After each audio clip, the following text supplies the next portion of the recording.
All right, folks, thank you for joining us this evening. This is a regularly called Greer City Council meeting, called and convened this evening, November the 22nd, 2016. We appreciate you joining us and ask that if you would like to join us as we stand for the Pledge of Allegiance, and then Councilman Riley Bettis will pronounce an invocation for the council. Thank you.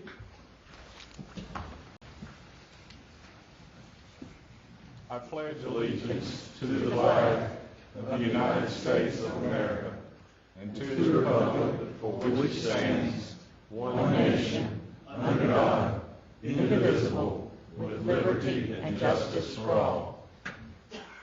I always like reading the wisdom and thoughts of a lot of historic people. You may be seated. Especially in special times of the year, and Thanksgiving was a good one. There was a lot of rewarding stuff to read, but this quote from John F. Kennedy seemed particularly still ringing true today.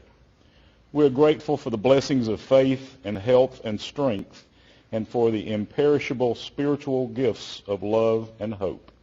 We give thanks, too, for our freedom as a nation, for the strength of our arms and the faith of our friends, for the beliefs and confidence we share, for our determination to stand firmly for what we believe to be right and to resist mightily what we believe to be base, and for the heritage of liberty bequeathed by our ancestors, which we are privileged to preserve for our children and our children's children.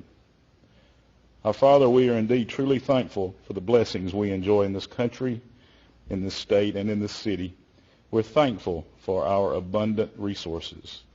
We are thankful for God-fearing people who lead by their example, both publicly and privately. We are thankful for our armed service people, our law enforcement, fire, EMS, all those who bravely help others in the face of harm, disaster, and uncertainty. And we pray for them and their families. We're thankful for your plan of salvation and pray that we will continue to earn your blessings. I pray in Jesus' name. Amen. Amen.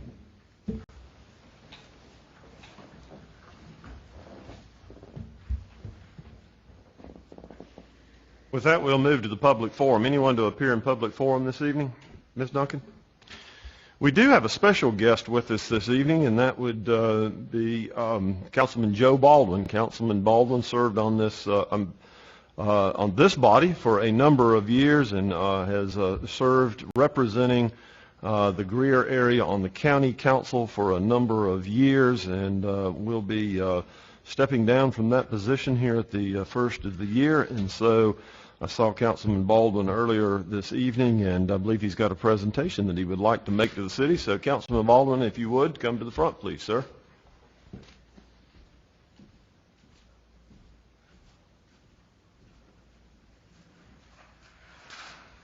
This is the last time y'all can get me up. I have a $1,000 check for you, Mr. Mayor, and that's to help you with the sidewalk project on Russian Creek Road. Well, we certainly appreciate it, Joe, and not only for the check, but your time and service representing Greer both here and at the county council level. We thank you not only for that time and your service, but your insight and intellect and expertise that you brought to this body and to the county council. It's been a pleasure working with you, and you have created quite a legacy here in terms of your public service, and I certainly want to wish you well and thank you. Appreciate it. Wish I could have done more for you. There's a lot of things that the city of Greer has cooperated on, and some of you all haven't been to the county council meetings, but the amount of cooperation we have with our fire service and the surrounding fire departments is something that has come about because of the leadership of the Greer Fire Department, especially for this district. And I believe that a lot of goodwill that didn't exist now exists, and people understand that Greer is a good place now. And I really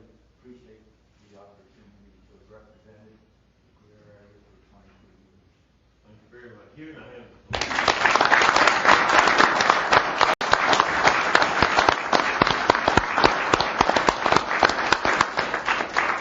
Made out of the city of Greer, so I guess I'm going to have to give it.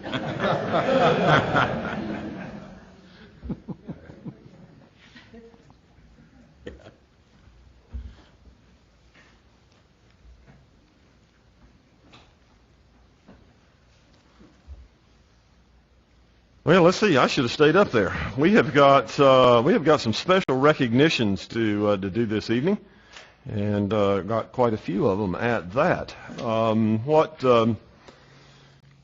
What we like to do is recognize those folks who have reached milestones in their employment with the city of Greer, and as you can tell from a rather lengthy list that we are going to have this evening, you can tell when the economy began to start an uptick, because we began to put people back in place to serve us after we had been through a bit of a downturn for several years. But some of these folks have been with us for the past 5 years, but we also want to celebrate those who are celebrating milestones even beyond that as well. And we will recognize those folks here just shortly.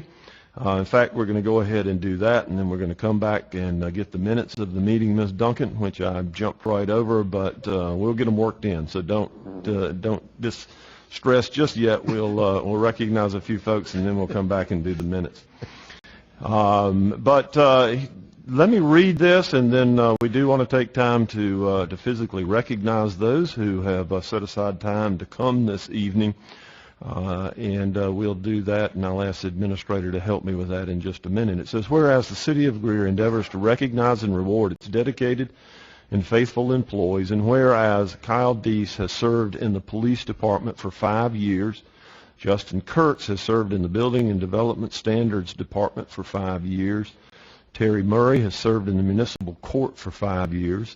James Sharada has served in the Police Department for 5 years.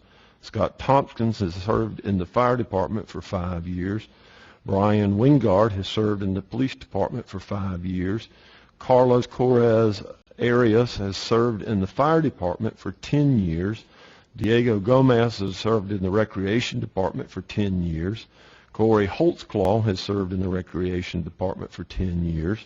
Trey Leister has served in the Fire Department for 10 years. Bruce Viam has served in the Recreation Department for 10 years. Glenn Pace has served in the Buildings and Development Standard Department for 15 years. Dale Atterburn has served in the Police Department for 20 years. Scott Broom has served in the Police Department for 20 years. Mixon Eldridge has served in the Police Department for 20 years.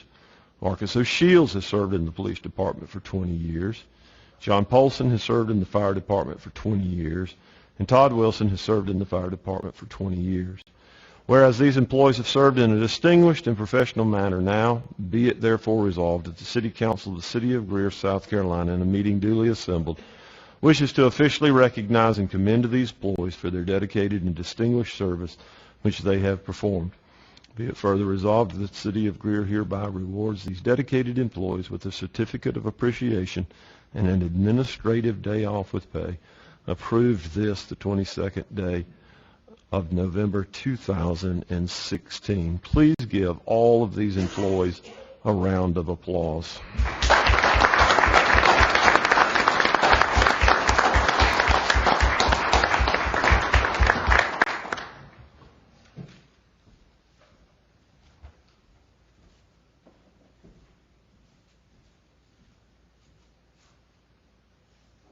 Join me up front. Justin Kurtz.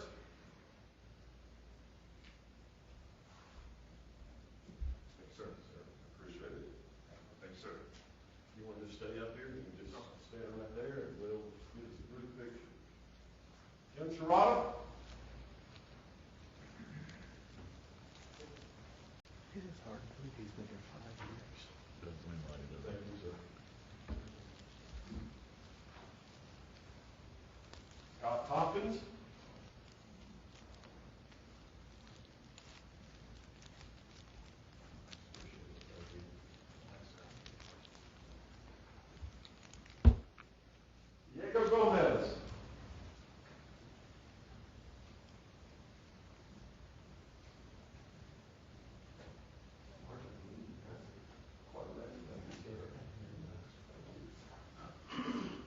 Ray Leaster.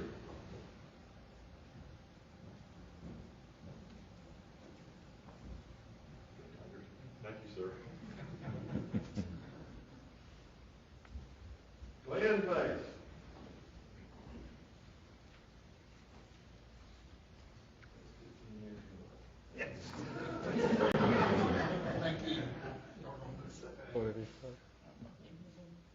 Dale Arterburn.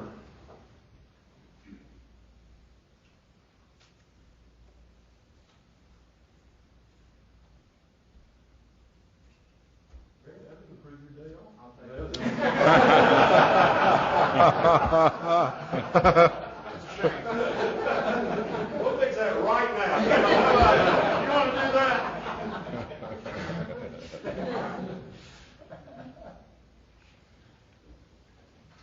Now it's official, buddy. You get a day off. That's hilarious. Scott Boone.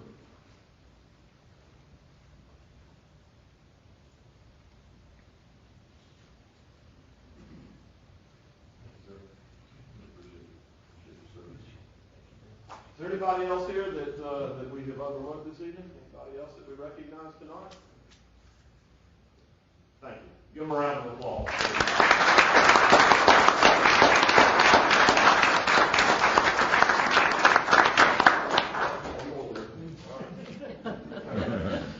Thank you all. Thank you.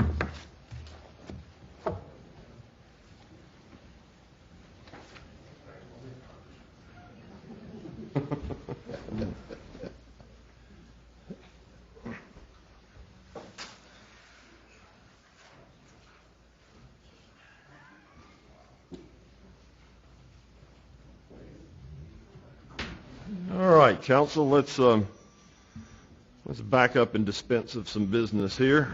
You have in your packet this evening minutes of the council meeting from November 8th, 2016. Do I hear a motion to receive? So moved. Have a motion and a second. Any items of note for the clerk? Hearing none. Ms. Duncan? Mr. Griffin? Yes. Mr. Dumas? Yes. Mr. Bettis? Ms. Albert? Mayor Danner? Yes.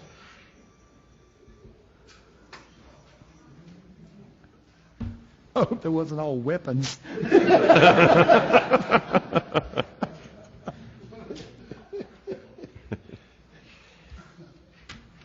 It struck me. We take such pride in doing this, and it's well deserved. Our employee recognition is something that I think is worthwhile. It gives our community a sense of the folks that have spent some time with our community and invested themselves in various different ways in our community, and it speaks highly to the fact that that we have a very low rate of turnover.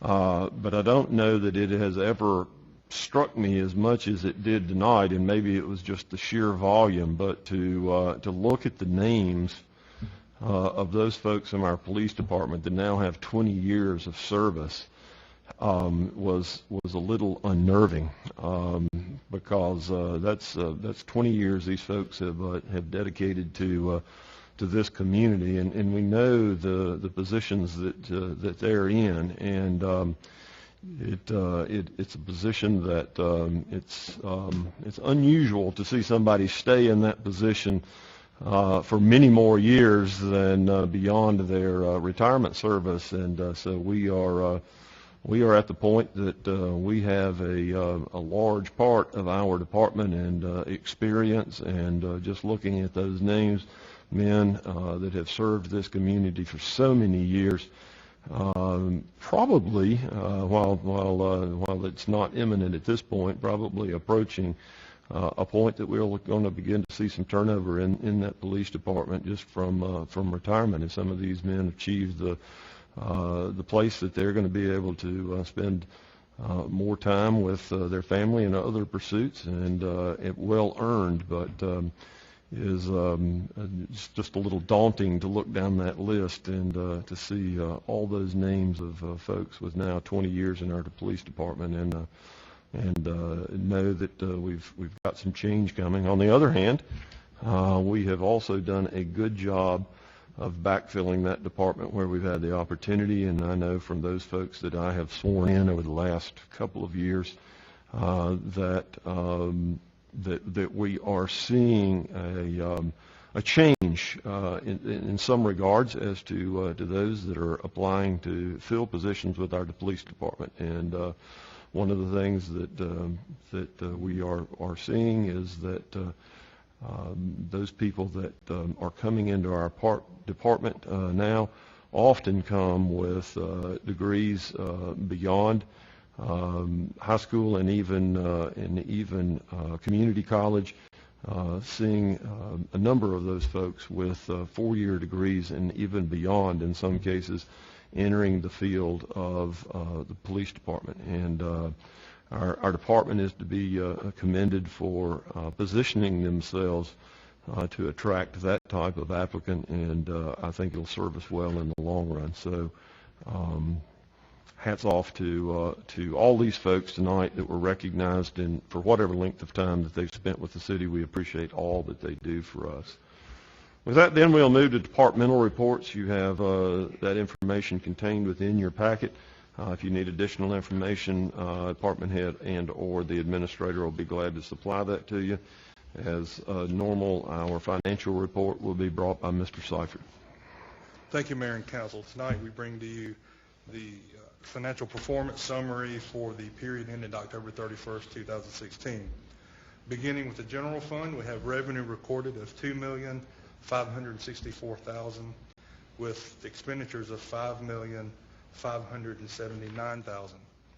And that amount through the period October 31st carries us 8% under budget.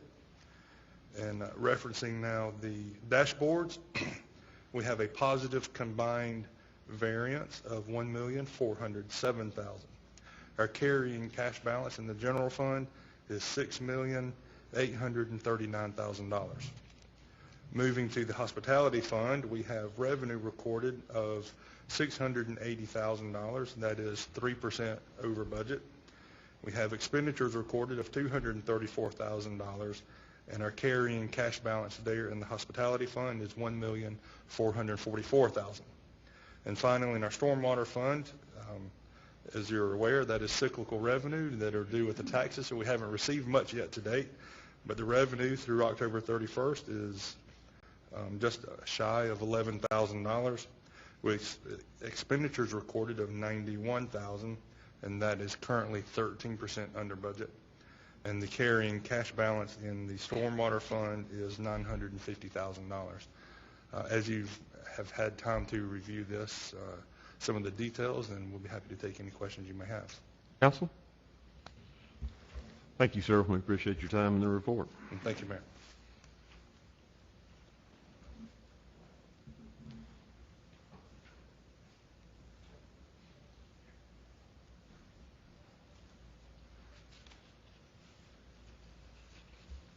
Good evening, Mayor and members of council. I am going to present our monthly report. I struggled a little bit about whether or not I was going to use just a question and answer and discussion session or actual PowerPoint. And being that I'm honored to go first with this, I thought I would just go ahead and just kind of discuss what we currently include in our annual or our monthly report, and some ideas I have going forward, and then also get your input and feedback, rather than just basically repeat what you already have in front of you. So real briefly, I will go over what you have there and explain why it's there, and then ask if there's any questions that you may have on those particular components, and then go over some of the ideas I have for the future. So on the first page, you have just an overview of what we do from a response standpoint. So you have the different main categories of responses and types of responses, and those numbers of responses for the month, and then also compare that to what we've done year to date. The reason that's important is just, a lot of people want to know, what do you do? And they a lot of times they focus on the emergency response, and obviously that's not all we do, but that is a big component of what we do. So that's included for that reason and that reason only. There's some opportunity for in the future to make some changes to that may be a little bit more important to both you as well as us but we'll talk about that. Below that, you'll see a breakdown of responses by the various districts. And while we have one district, meaning the city, we have that's split up in a bunch of smaller geographic areas that are defined by different reasons because of how we respond. So it may be where we respond in, we're providing service into Pelham Batesville, or they respond in and provide service into the city, and vice versa. And that just breaks down the number of calls that we have by each of those geographic designations. The second page is really just a brief overview of fires and then the property damage or property loss that we've experienced, and that is year-to-date statistics. So if you look in there on line 19, that's really probably the most important thing is overall there's been 127 fires year-to-date in the city when this report was generated.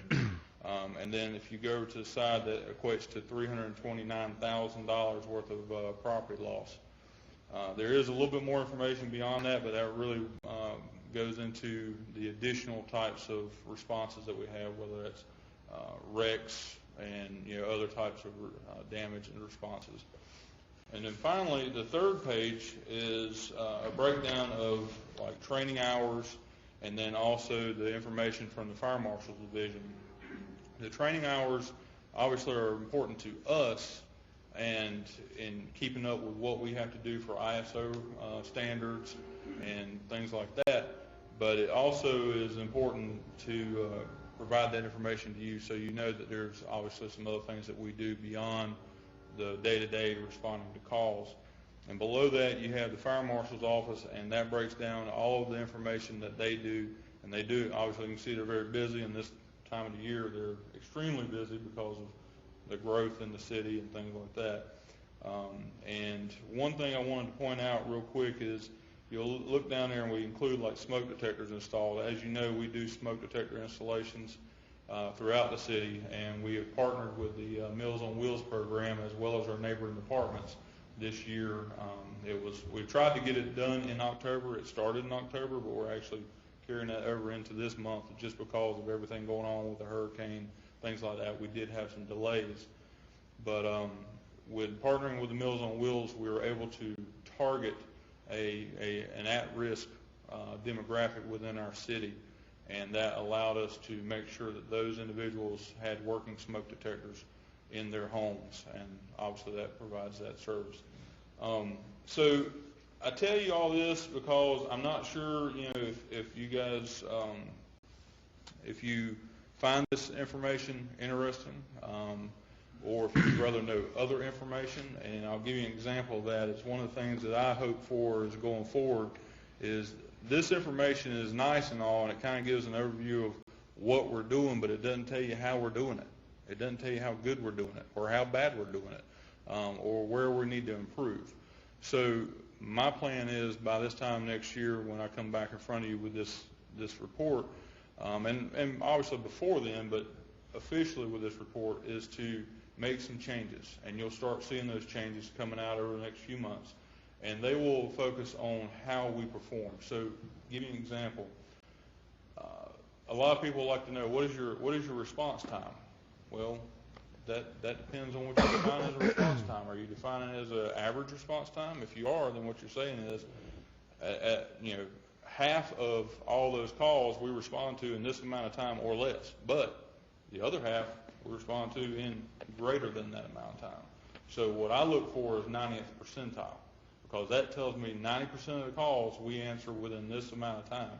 And then that's where we come in front of you, as well as feedback we've received from our citizen survey that tells us this is the expectation of our citizens and what they expect as a reasonable response time. Are we meeting it? Are we not? Where can we improve? What can we do to do that? And that's also plays into some of the information that Commissioner Baldwin actually shared earlier, and that is our partnerships with our neighboring departments. That's part of what's driving those changes because it makes sense. So that's really just kind of an example of what I want to present to you in the future, but I also want to know what information you have questions on, whether it's this or other information you'd like to know, things that I can add into this report that makes it more meaningful to you. Council? I like the basics. I like how you've really boiled down the basic stats into 3 pages. Okay. That's a good thing. And like I say, the only thing we're really missing is maybe some explanation around the edges of how it's being done, who's doing it, some new things going on, just a little personal touch. Okay. I will share with you one thing that we've done recently this year, which is new, and it carried over more than just October and obviously into November. Is we did do our first Citizens Fire Academy, which went over very well. We actually have a couple attendees in the audience tonight. I think they could probably vouch for that. But it was very successful. We graduated 12 people in that program, and we plan on doing it again. We will include those individuals as long as they desire to do so to help us continue to improve that program, but we're also going to use them as a sounding board as we're trying to make some improvements in how we do our service delivery, and use them as a citizens advisory group almost to help us make some decisions going forward and things that we can come and present to you. Yeah, I think that'd be helpful, Chief. One of the things that I think, statistically, I think we get a little glazed over sometimes from it.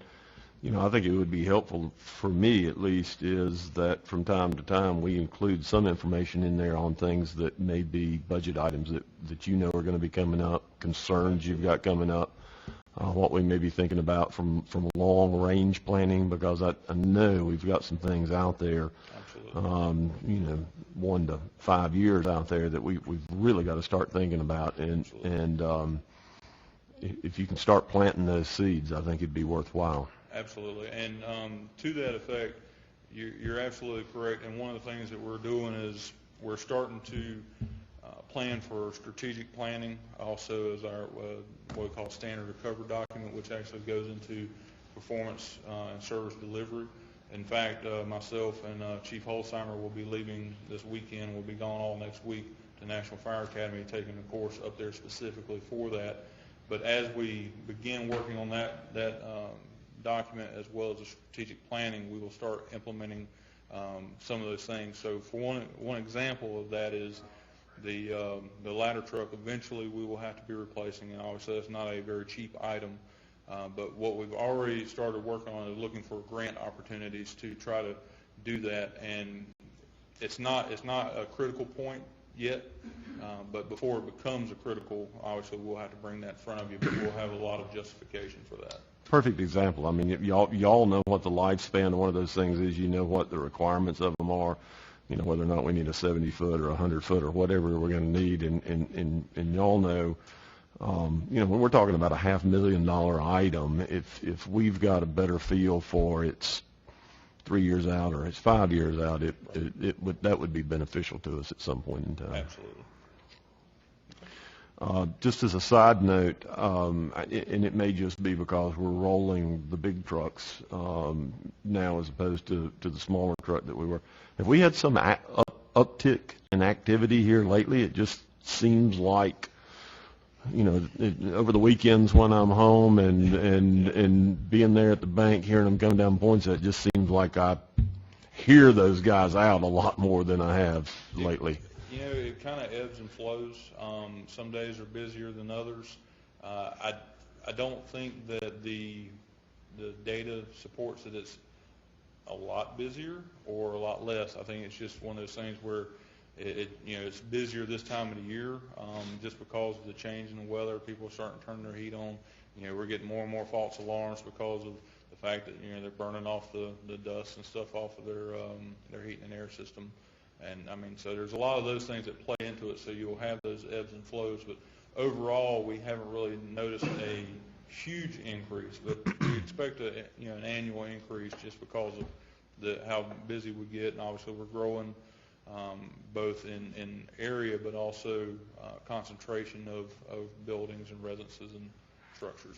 Great, thanks. Others? That's the question, or the kind of feedback that I'd give you, or something that I'd be looking for from the report is, it speaks to what you do, but I think to the mayor's point, it's the trends that we're kind of looking for. Is there anything out of the ordinary that's happening? You know, I know that medical calls make up a bulk of what you do, but you know, is there something that you implemented that helped to reduce those, or they've increased, or there's something else that's kind of happening that we don't see here in the numbers? I think that would be real helpful. I understand this kind of speaks to what you're doing, but is there something happening that we're addressing or need to address, or Right.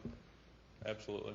something that's changed, or something that I guess from our perspective, how we can help you Yeah. Right. better do your job? Absolutely. And those are all very important aspects, and those are things that we want to incorporate going forward. But, you know, to that effect, obviously, as we continue to grow, we get busier, you know, with the increased, economic influence with the building and stuff that's coming into the area. Those things are all going to have effects as far as driving our call volume. And, you know, even if we weren't increasing the number of residential structures, just the number or sheer volume of people coming and you know, living, working, and playing in the city are going to increase even those medical numbers. You know, it's a lot of that's influenced, but then you get into wrecks, and then you also get into the structures. Every structure you get is just that much more opportunity. You may have fires too. So. More cars, more traffic, more people, a lot more moving parts. So, I mean, that can cut down on response times, and then so, Absolutely. you know, long term, like you're talking about, are we positioned? Right, and that's what I was talking about earlier with the response times and looking at the performance, because we have to define what an acceptable performance is. Whether that's a 4-minute response time, a 10-minute response time, whatever that is, we have to define what that is, and then we can compare our performance to that and see if we're doing it, if we're meeting our goals or not. If we're not, there's a few things that we can do to affect that, but at the end of the day, it could come down to simple time and distance. And when you get into time and distance, if that's the only two factors, the only way to fix that is to take and put additional resources in different locations that will shorten your distance, because you can only go so far so fast. Others? Thank you, sir. We appreciate it, and please understand you and the others as we move forward. This, you know, these were only suggestions. We're not saying that next month you need to have all these incorporated or anything. We're just throwing them out for, you know, for that guideline. Yeah, no, I fully understand. I appreciate the feedback, because that's important. I mean, there's obviously things that I need to be looking at from a planning standpoint, but there's a lot of that stuff that I want to share with you, but I also want to be considerate of your time. I want to share what you need to be able to make those informed decisions, but I don't want to burden you with too much. Appreciate it. Thank you very much. Thank you, Chief. With that, we'll move to the administrator's report. Mr. Driggers. Thank you, Mr. Mayor, members of council. One thing that was not reported to us tonight from our fire department that I do certainly want to make sure you're aware of is that when the wildfires crossed into Greenville County, the call for help was placed, and we have equipment and personnel that are assisting with that effort as well. I don't know if they're on fire scene now. They are. I'm sorry, I heard that on the way out. Just real briefly, yes, we do have people and equipment on scene. They were there yesterday. They're there today. As a matter of fact, I was there most of the day today. The fire did cross into Greenville County over the weekend. The line has so far held to the east, closer to Pinnacle Mountain itself. The west side has now, that's jumped the line there, is moving west, northwest, kind of towards the North Carolina border. They're bringing some resources in from North Carolina as well on that, but we will continue to have people there assisting with that operation for as long as we can do that. Thank you. Thank you for the update. And as was reported earlier, we're very proud of our first group of graduates through our Citizens Fire Academy. That was a wonderful achievement for us and something we certainly plan to continue. Our police department has been doing this effort for a number of years now, and they've also had 12 graduates recently through the Citizens Police Academy. Some other activity happening over there at our police and courts facility. You may, as you drive by, you can see some of that work that's been taking place. As you are aware, we funded putting in some ballistics material there at our service areas, both at 911 in the communications area as well as at our court clerk areas. That equipment has now all been installed, and we're in the final stages of making sure everything's kind of tidied up with that, but that project is now complete. Speaking of projects, our recreation department is completing our Century Park project. We are in the final phases of our punch list with that, and we expect that we will be taking possession of that here relatively soon. We're glad to be moving forward with that and getting that property ready for us to use again. As you are aware, our leaf trucks are out and about, and they're getting busy. And so we certainly recognize that here over the holidays they'll get a little busier. We've got a couple of those trucks out now. We've got the capacity to put some additional equipment. All of our staff is on board. We're fully staffed for that, and we are on schedule. We're not behind in any regard to our published leaf collection schedule. So moving right along with that, glad to see that that's happening. Several of you were able to join us last week for our Chamber of Commerce Business Award celebration. That's always a wonderful event for us to participate with our local Chamber of Commerce. Of course, we had the Mayor's Award that is presented each year during that event. But it is great for us to be able to partner with our business community to recognize local businesses here in our Greer community and celebrate their achievements. Some of the things that are coming up for us here in the next week or so as we prepare to usher in the holidays. As you will leave out tomorrow, as we prepare for Thanksgiving, you will notice that all the lights, the rooftop lights will be on. All of those are in place and installed, ready to go. We were doing final inspections on those today and tomorrow, and they'll all be set up ready to go tomorrow evening. The only thing that won't be lit up for us as we approach this weekend will be our Christmas trees, and the reason for that is that we hold those out until the next weekend. So that Friday evening, December the 2nd, we will be holding our community tree lighting ceremony. That'll be taking place here at City Park, so please join Mayor Danner, members of our staff, particularly in our recreation department, as they celebrate and prepare for the holidays here with our tree lighting program. We will have the Breakfast with Santa event the next day. The 3 sessions will be taking place there in the Cannon Center on Saturday, December the 3rd, Breakfast with Santa. And then, of course, we will participate with our partners over at Greer Relief for our annual Community Christmas Parade, and that is on Sunday, December the 4th. So we're looking forward to each of those events to usher in the holidays.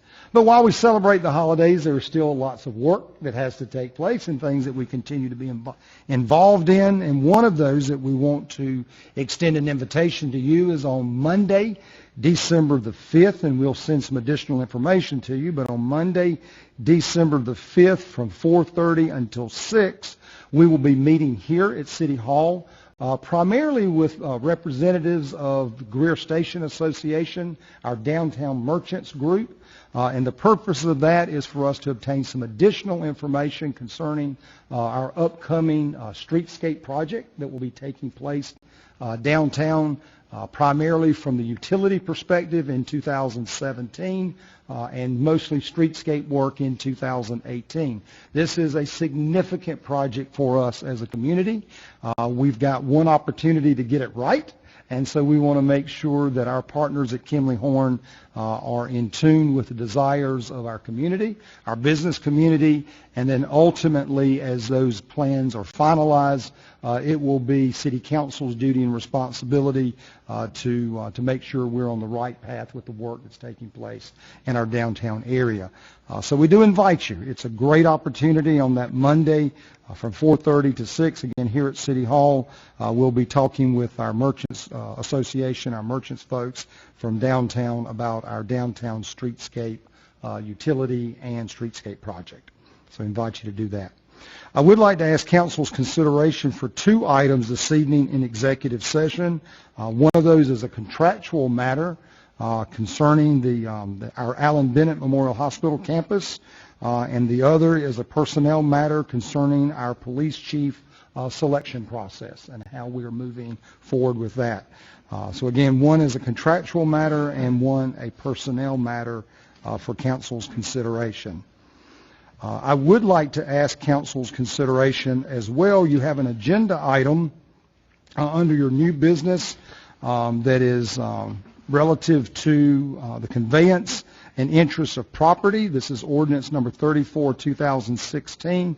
I would like to ask council's consideration of delaying action on that item until after executive session.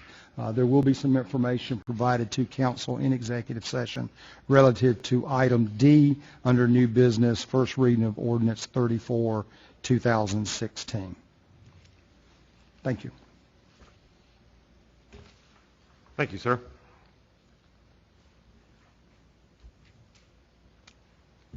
I know the fire chief mentioned that there were a couple of folks that had participated in the fire academy or the fire training. Are y'all?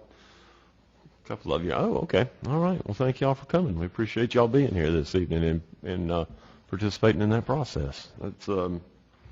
That's good to get involved and get that kind of insight that a lot of folks don't get an opportunity to, and I'm glad you availed yourself to it. Thank y'all for participating in that. With that, then, we will move to appointments of boards and commissions. We have a Board of Zoning Appeals vacancy in District 6. Dewey Tarwater has resigned effective immediately, and his term expired 12/31/2017.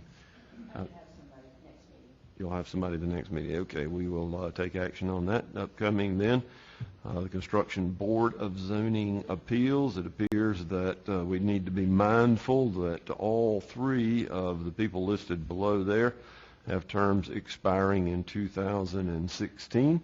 Mr. Grant has made his way to the podium, so I suspect we've got some information coming in that regard. Sir, the floor is yours. Thank you, sir. Good evening, Mayor and Council. I'm here on behalf of our building official, Ms. Ruthie Helms. These three individuals' terms expires, as the mayor said. They have all agreed to serve another term if council wishes, and the other information is this board has met twice in the 4 years of Ruthie's term, and each member was present at those both meetings. Good deal. Thank you, sir. With that information, with staff's information, would anybody like to make a motion in that regard? Yeah, I make a motion that we appoint all three. We appoint all three. Do I hear a second?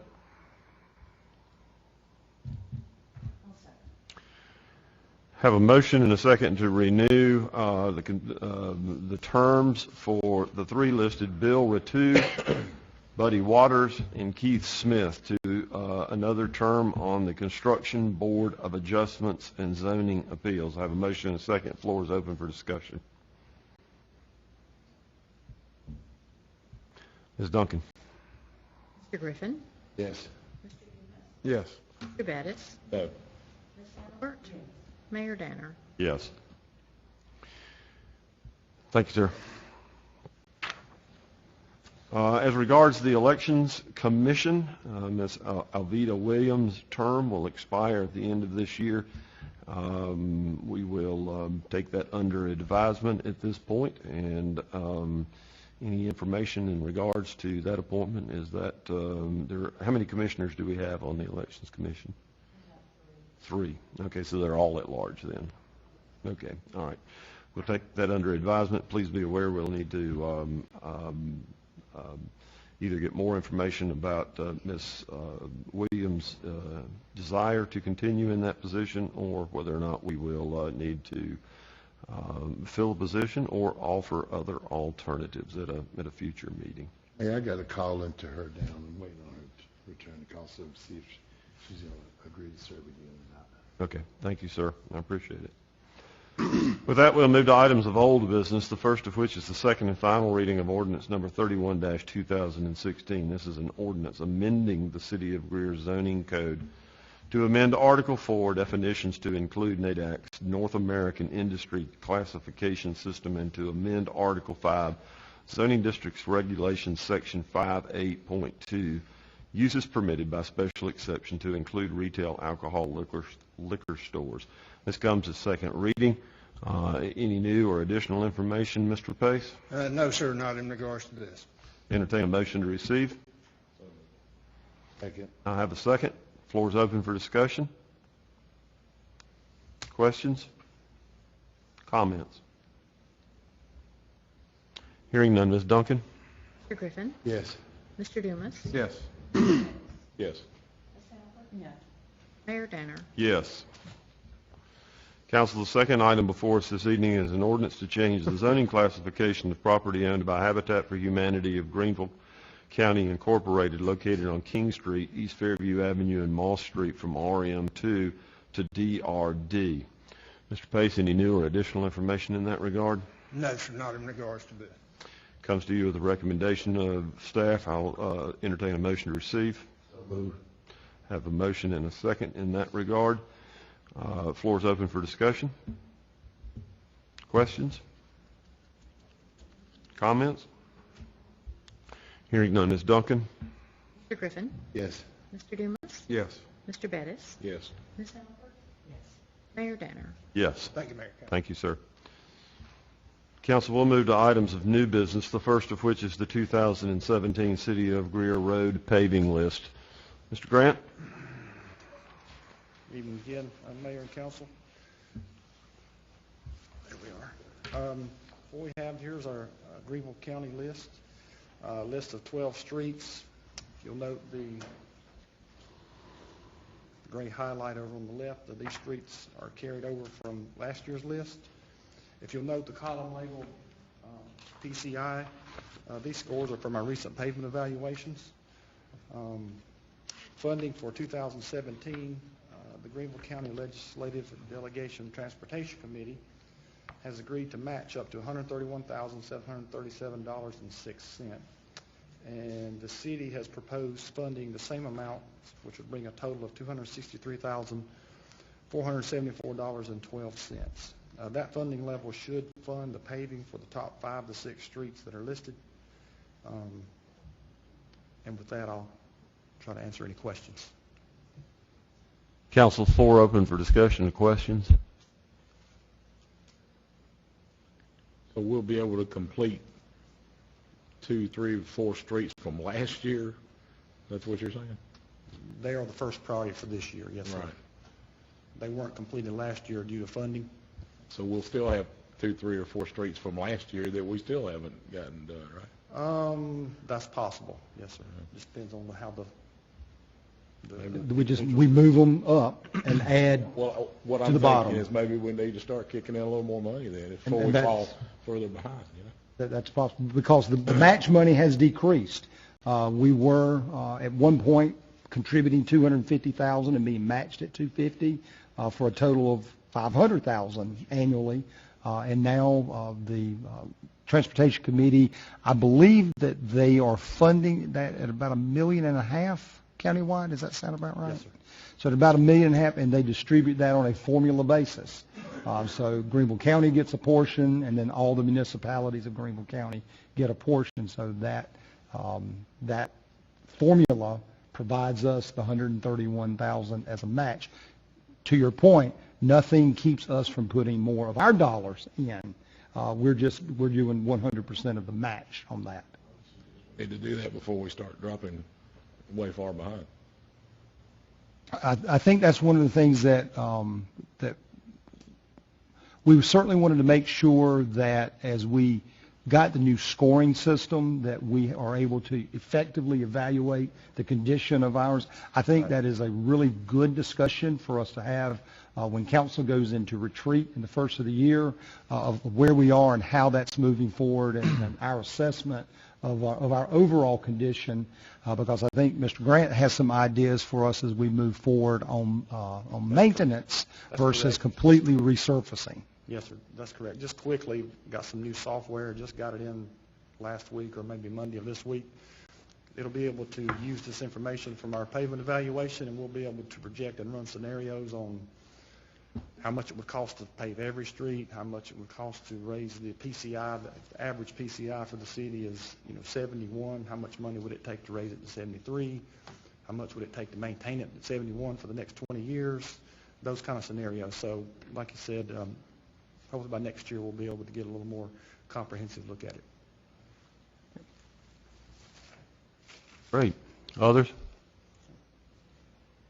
I'd just like to say, I think that's kind of the question that you have by looking at this when we're delayed from the paving projects from last year.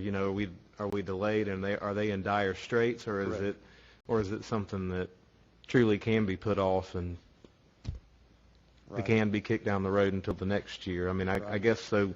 When you go over that at our meeting, I look forward to seeing kind of what your suggestions are on how to truly rate the quality and what our standards really should be. Right. Hopefully, like I said, it'll hopefully be very comprehensive and usable. I still got to learn the software, and it's pretty sophisticated. So, but I'll get there. Are you like after you pave a street, are you notified when somebody like CPW comes in and makes a cut on the street? Or? Yes, sir. We notify them, and I believe Greer will also.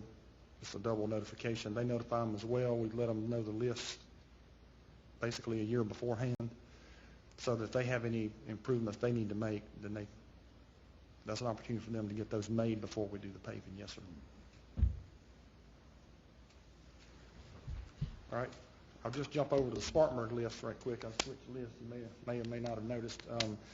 This is the Spartanburg list for the Spartanburg side of the city. Spartanburg County's process is a little different than Greer's. If you note the column that's labeled PCIs, again, this information is from our recent pavement evaluation.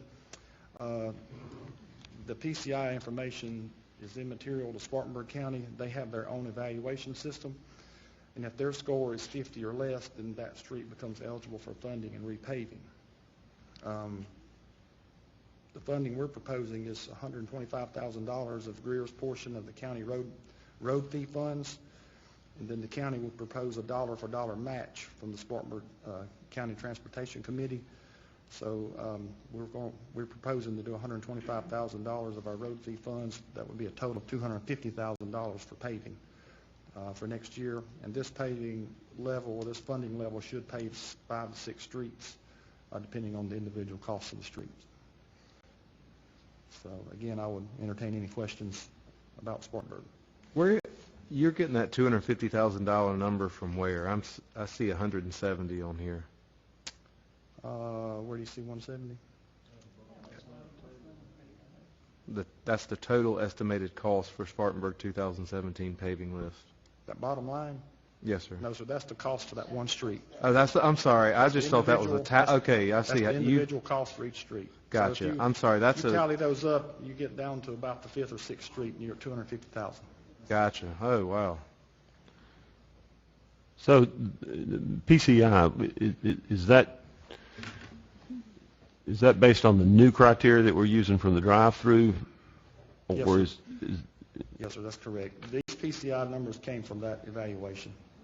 All right, so I can assume then that PCI number should be relative to the condition of the street regardless of where it's located. So while we were looking at streets on the Greenville County side where we weren't dealing with anything lower than, don't remember what it was. We got one up there that's we got half a dozen up there that are under 50 up there. I mean, so is this relative to Spartanburg County? I mean, I compared when I got this information, the new PCI information, I compared it to Spartanburg's numbers from last year, how they ranked the streets we submitted, and it was within 3 to 4 points. So if our PCI was 53, Spartanburg's number was probably 51 to 55, so it was close. Okay. But that's just the way they do it. They do their own. They have a staff or several people who do this year-round and go out and evaluate streets, and that's just the way that's their funding approval mechanism. Okay. Mr. Grant, is it our understanding that they are reviewing the opportunity to use the same program that we in Greenville are using, that they're at least investigating that? I've talked to Ron Kirby, the county engineer, and he's been looking at a system similar to the one we're trying to implement for several years. They just haven't taken that leap of faith yet on what we've done, but I suspect that that's where they would like to do it. So, matter of fact, he's asked me to give him a briefing once we get ours up and running, how it's going, and, you know, pitfalls, pros, cons, all that stuff. So they are interested.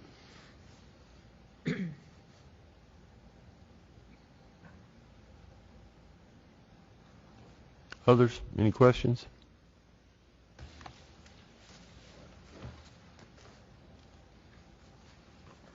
Mr. Grant, since we've got funding on both of these set aside in their matches, can we consider these as one?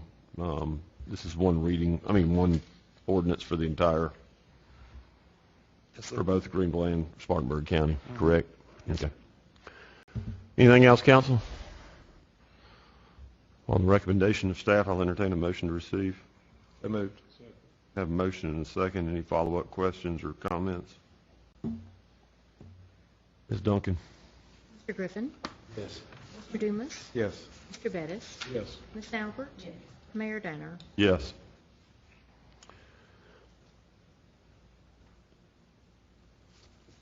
Thank you, sir. Thank you. You- Actually, next on the list. Oh, okay. Switching gears. Switch gears. Switch gears. Okay. Okay. Let's just move to item B then. You stay up there, Mr. Grant. This is the first and final reading of Resolution 14-2016, a resolution to accept Highland Park subdivision streets, namely Highland Park Drive, Sunnybrook Lane, and Kalen Way into the City of Greer street system. Thank you, sir. This is a plat of the Highland Park subdivision with the streets highlighted in red. And here's a picture of taken, I guess, last week of essentially a as-built condition. Highland Park was approved and permitted in June of 2013, and construction and build-out has progressed very well, as you can tell from the pictures. The city staff has inspected the streets and sidewalks in Highland Park, and we're satisfied that they are in good condition and meet city standards. Staff recommends that Highland Park, length 485 feet, Highland Park Drive, Sunnybrook Lane, length 2,109 feet, and Kalen Way, length 125 feet, all be accepted into the city system for ownership and maintenance. Council, upon the recommendation of staff, do I hear a motion to receive? Have a motion. Do I hear a second?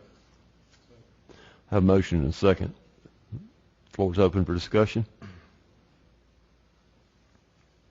Ms. Duncan? Mr. Griffin? Yes. Mr. Dumas? Yes. Mr. Bettis? Yes. Ms. Albert? Yes. Mayor Danner? Yes. Thanks, sir. Thank you. Council item C is the South Carolina Historic Preservation Grant. The purpose of this project is to add to the inventory of historic structures located inside the city. Mr. Pace? Thank you, Mayor and Council. You have before you a bid summary or request for proposal summary as it was submitted to the city from the RFP that we sent out a few weeks ago and received responses, or a month and a half ago. And we developed a scorecard and a committee to review all the grant proposals. After diligently going through those with a 5-member committee, they first done the action and review of their own individual basis. Then we came back together a week later after their review and reviewed them as a group to see if we would still stay within that score. And after extensive discussions and review, we did come up with the same scoring evaluation, and we'll make the recommendation to you that the proposal from Brockington and Associates be accepted as the proposed bidder of that project.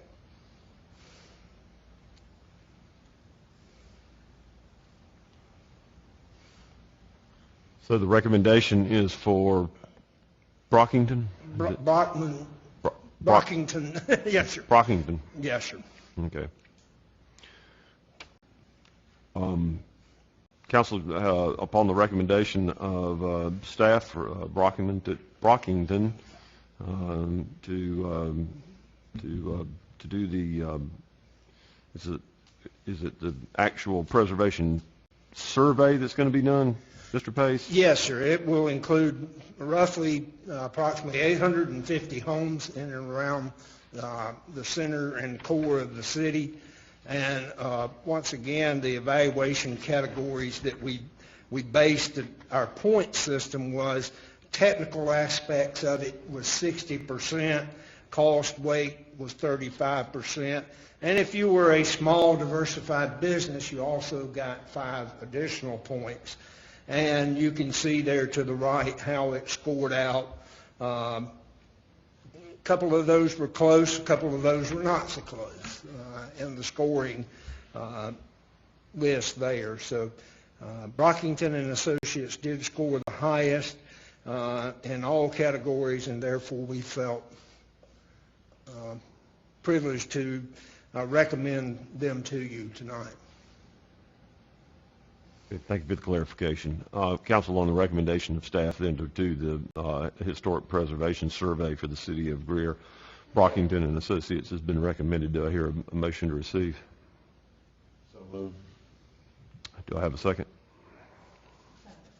Have a second. Any further questions or discussion in that regard? Mr. Pace, do you know what went into the technical scoring, like how they determined who was more technical than the other? We looked at it from the approach of the data that they supplied to us. We sat down and again, looking at how they would treat the city of Greer in doing this survey. We told them what we want as a request, and they identified their resources that they have and able to make this happen. And their resources for this company were stronger than what other companies had provided to us, and they answered our questions completely. I don't think we had one unanswered question throughout their review process. And it was based solely off information they supplied, not information that we went out and tried to gather. That's what the request was, for them to give it to us. And once we got it back and analyzed it, like I said, technical carried a heavy weight in this review process. And that, like I said, they use GIS a lot in their processes, and that's what we want our data tied to, is GIS. It gives us a lot of ability to do a lot of different things with it once we get it. And that was a strong focus. Doing the windshield surveys that they will do of 850 properties, and the way they'll carry out that process and identify it. We were well pleased with that. They identified some prospective things to do at a public session. We'll hold 2 public sessions, and they were about the only one that identified some steps moving forward with those not public hearings, but public input into this process. So we were, again, pleased at the technical aspect of it. Thank you. Others? Duncan? Mr. Griffin, Yes. Mr. Dumas, Yes. Mr. Bettis, Yes. Miss Albert, Mayor Danner. Yes. Thank you, Mayor Council. Thank you.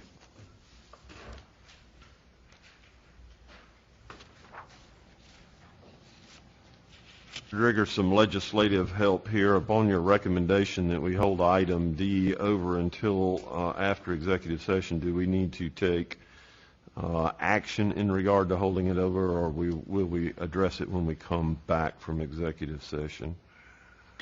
I certainly think you can do it either way, but I do believe the presiding officer has the authority to move it on the agenda. It's not being held over. It would just be delayed till after. Council, be advised then that there is one item that we will return to following executive session. We will go back into our regularly scheduled meeting to consider item D, which is the first reading of ordinance number 34-2016, leaving that item to be dealt with following executive session. Do I hear a motion to adjourn into executive session? So moved. Second. Have a motion and a second. Twice. Have a motion and a second. Ms. Duncan? Mr. Griffin, Yes. Mr. Dumas, Yes. Mr. Bettis, Yes. Miss Albert, Mayor Danner. Yes, excuse me. We better go back. Let's do that one more time. Council, in executive session, we have one contractual matter, one personnel matter to consider in executive session this evening. Do I hear a motion to go into executive session? So moved. Have a motion and a second in that regard. Ms. Duncan, let's try that one more time. Mr. Griffin, Yes. Mr. Dumas, Yes. Mr. Bettis, Yes. Miss Albert, Mayor Danner. Yes, thank you. Yeah, he was the quarterback at Not Burns sure when that I was true, but at Greer. I'm Yeah, pretty he's a sure good guy. that was what he said.